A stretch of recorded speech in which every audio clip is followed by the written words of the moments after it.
I was beginning to think that you were avoiding me, Daniel says as he crosses his arms over his chest in a sulk. Where have you been? Around, I reply with a slight shrug of my shoulders. The breeze in the quad blows my hair behind me, and I have to pull my robes tighter around myself. It was still early autumn, but it seemed like it was getting colder exceptionally early this year. Remember, I'm a third year now. I've got my own classes to contend with. I don't want to fall behind, especially when you should be set with spells for the next few weeks yet. We spent the summer making sure of that, remember? So I could focus on making friends, Daniel says. But I haven't found any. It's harder because you don't have a roommate, I remind him. But once we have club sign-ups, it'll go a lot smoother for you. Are you planning on joining any clubs? I don't know what clubs there are, he replies with a shrug. I'll join the ones you join, I guess. Good thing you're already in sports club, I reply as I smile at him. Just make sure to sign the paper when they hold club sign-ups in the gym later so Virginia has an official count of how many people are there. He nods. What other clubs are you in? I pause for a moment. Well, I'm treasurer. That keeps me pretty busy. That's more of a class office, though, really. Although, now that I'm a third year, there's also the option to become class secretary. First and second years only have the option of choosing between treasurer and class president positions, none of which you're interested in. Daniel tilts his head to the side. Why not? I turn back to him sharply. What happened to keeping a low profile? Everyone gets to know the class president. It's one way to really make yourself seen. He considers this a moment. But my parents might expect me to be class president, especially if it shows off my leadership abilities. This can give me a chance to learn how to be a man of the people. I stare at him for a moment before I relax. I mean, I guess. If you want me to help you with your campaign, let me know. I'll help in whatever way I can. I've got a flawless running record so far, so that might help you win some points. Plus, if we can get Donald to endorse you, everyone will know your name. Daniel nods, although he still looks deep in thought. But if you're helping me, who is going to help with your campaign? Oh, don't even worry about that, I say dismissively. Honestly, I wasn't even sure I wanted to run this year. Being treasurer meant the added bonus of getting to spend extra alone time with Hieronymous, although now that I was married to him, perhaps I could finally sleep in on Saturday mornings for once. Anyway, we should talk about what the seniors have in store for you tomorrow. It's going to last all week, so be prepared. What do you mean? Daniel asks. Is this one of those American hazing rituals I've heard about? Oh, good. You've heard about them, I say as I clap my hands. That'll make this so much easier to explain. Basically, you will get assigned a senior. That senior then tells you things that they want you to do. It's usually extremely embarrassing, but it's supposed to be. You have to do anything any senior asks you to do, but you also have to be especially receptive to your senior. They usually will give you tasks to complete or ask you to bring them coffee, stuff like that. Daniel hesitates. So I have to do whatever they ask? I shrug. Within reason. They'll give you a hard time if you don't, but there's nothing they can really do to you if you say no. It will hurt your social standing, though, so if you're looking to make friends, I just play along. What if they ask me to do something inappropriate, he asks. What do I do then? Then you come to me, I tell him pointedly. If it's really an issue, then I'll go to Hieronymous or tell you to get another teacher involved, but usually it's just harmless prank stuff. It's annoying, but everyone has to go through it. Who was your senior? Daniel asks, but I just shake my head. Some guy who doesn't go here anymore, I say quickly. Anyway, what embarrassing stuff did he make you do? Daniel asks, and I feel my face flush as I shake my head.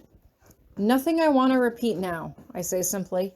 I desperately want to move to a new topic of conversation, but I can see the look that Daniel is giving me. We sit in silence for a few minutes, but it's clear he's not going to let it go.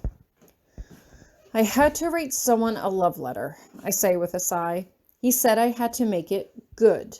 So I wrote about how their voice is like butter and how I wanted to... I stop when I see Daniel's face turning scarlet. Yeah. See? Embarrassing. But you live through it. Everyone hates it, but it's a rite of passage.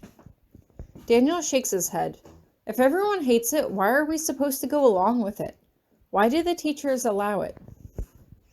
Because, young Daniel, it's an exercise in control, I say, channeling Hieronymous's wisdom.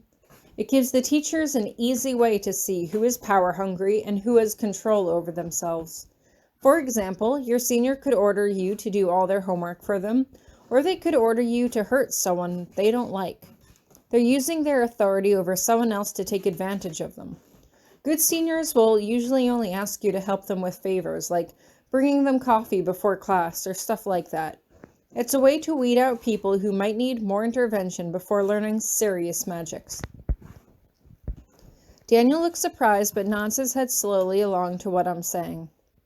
That makes a lot of sense, he admits. I guess it's okay then. Remember, it's only for a week, I remind him. Then you can just forget about it. You're not bound to your senior, but if you make friends with them, great. Your senior might force you to do something with a bunch of other freshmen, and then you can make friends with them through your combined misery or whatever it is they're trying to make you do. If you think of it more like a social bonding activity than a hazing ritual, you're going to have a better time. Trust me on that one. All right, Daniel relents. I suppose I don't have a choice in this anyway. No, you do not, I say with a grin. Believe me, if I was a senior already, I would have picked you and we would have been done with it. Daniel shakes his head. I don't think I'd want you as my senior. I can't help but look surprised. What? Why not? Because who knows what you'd make me do, he asks. You might force me to do something I didn't want to do. My surprise is genuine, and I can't do a thing to hide it. Do you think I'd force you to do something you didn't want to do? You would if you said it was for my own good, he says. Donald told me to watch out for you. He said you can be devious when you want to be. I can't help but scoff, echoing something that Hieronymus had said to me once before. And this, coming from Mr. Danson, he practically lives in detention. No, I'm not devious, I'm crafty. I hesitate. But I like to think that I have a good heart. If you really didn't want to do something, I wouldn't force you to. Daniel pauses for a moment. So you wouldn't force me to eat an entire ice cream sundae by myself? I can't help but burst out laughing. For a moment, I had thought that he really believed I might ask him to do something morally questionable. What? Daniel asks, screwing his face into one of annoyance. It does nothing to quell my laughter. I simply can't help myself. You know I don't want to go near one of those things again after the last time. Donald said if you were my senior, you'd probably make me eat a whole one all by myself. I wouldn't... I'm laughing so hard I can't even finish my sentence. I wouldn't do that to you, okay? But now that you say that, I think that would be an awesome punishment. Get a bunch of freshmen together and force them to eat a giant sundae and lick the bowl clean. Most people won't see that as a punishment, though. Depends how many people there are, Daniel responds. The first few bites were okay. The 100th bite was too much. Agreed, I say. Even I am not immune to the vicious ice cream sundae stomachache. I think Virginia just has a cast iron stomach. I shrug my shoulders.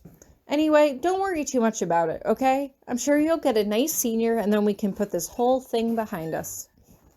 Let's hope, Daniel mutters under his breath.